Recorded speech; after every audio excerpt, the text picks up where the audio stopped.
Hello. So for Christmas, I was obviously a very good boy this year and got a set of Bangin Headlights. In the box we got 2 stickers and 3 air fresheners of the lovely Bangin Headlights lady.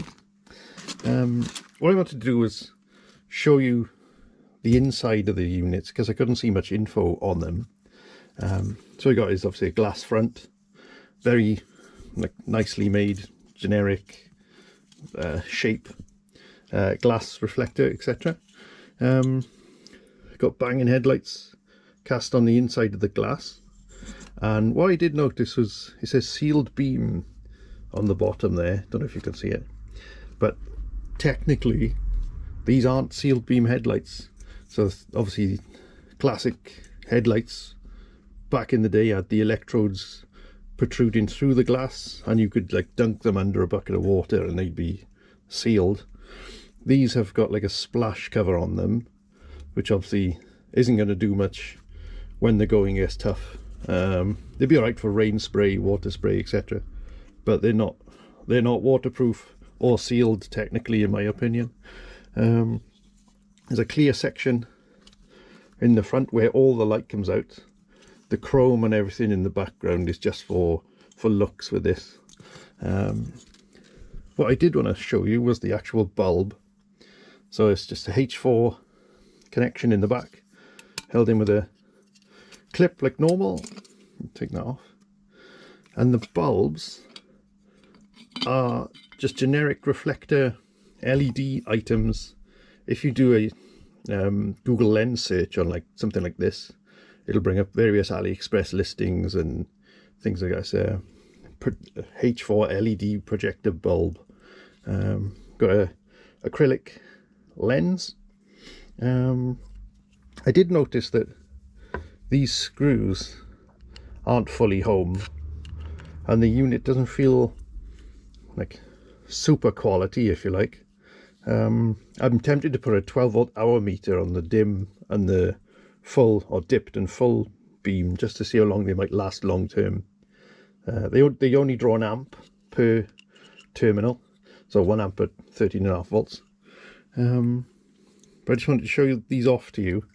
You can get different LED projector bulbs if you, I guess, if you did want to fit them into these casings, because as I say, all the light is shaped and manipulated just through this little reflector there. The dipped bulb is, or the dipped LED chip is at the back of this, and the full beam is on the front there, and all the light shaping is just done through this. So there we go. I'm going to fit them, and we'll have a look at the difference in pattern and so on. There we go. So I just hooked these up, the ground and 12 volt to the dipped. Just thought I'd show you the pattern quickly. It is quite a nice crisp semicircle. What's interesting is when you're on the full beam, the dipped half stays on, and you've got the extra piece at the front. I know it looks really bright on the video, but it doesn't seem that bright compared to halogens, but we'll see when they're out on the road. Cheers. Oh yeah, current draw at full beam is 1.8 amps, and dipped is just over 1 amp. So just midway through swapping them over now, thought I'd just give you a quick side by side. These are my originals. They're off a Land Rover Defender, white back quad optics. They're pretty good, to be fair. Just standard bulbs, you know, your cheapy ring lights, ring bulbs. What I have noticed is, so look at the quad optics. That's the height, they're pretty much identical. Maybe that's a little bit deeper, I'm not sure. So these little spigots, which the washers hold on to, or little tabs, they locate perfectly with the quad optics. But this one, so we got, this one's located nicely, and then this kind of, you know, not that great. and likewise with that. They are the correct orientation. So we got top and top because the writing's the right way up. So I know for a fact that they're located properly in the chrome carriers, but these little tabs are just a bit substandard in my opinion, especially because the lights cost so much money, let's be honest.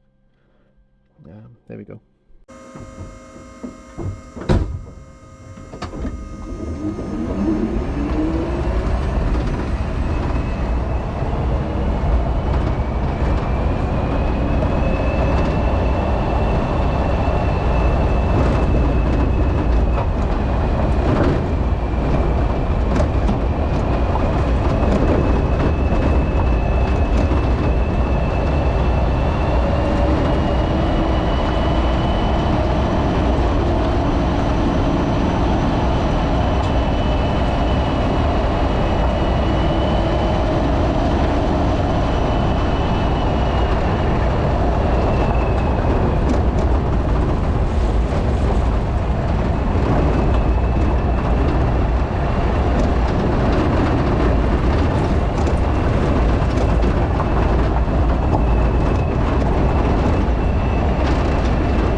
So there you go. Hope you enjoyed the full Steven Spielberg editing experience that is me on my phone.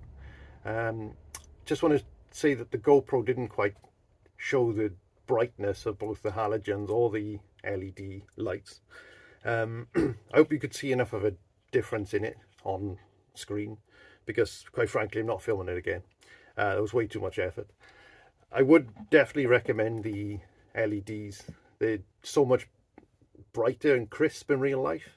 I've done over 100 miles in them the last 2 days, and I haven't had any angry motorists flashing at me or anything like that, so I assume they're not dazzling or, you know, too much of a nightmare for other drivers, which is good. So overall, I recommend them. Any questions, put them in the comments. I'll either get round to answering them, or if I don't want to, then I won't, quite frankly. Thanks very much. Cheers.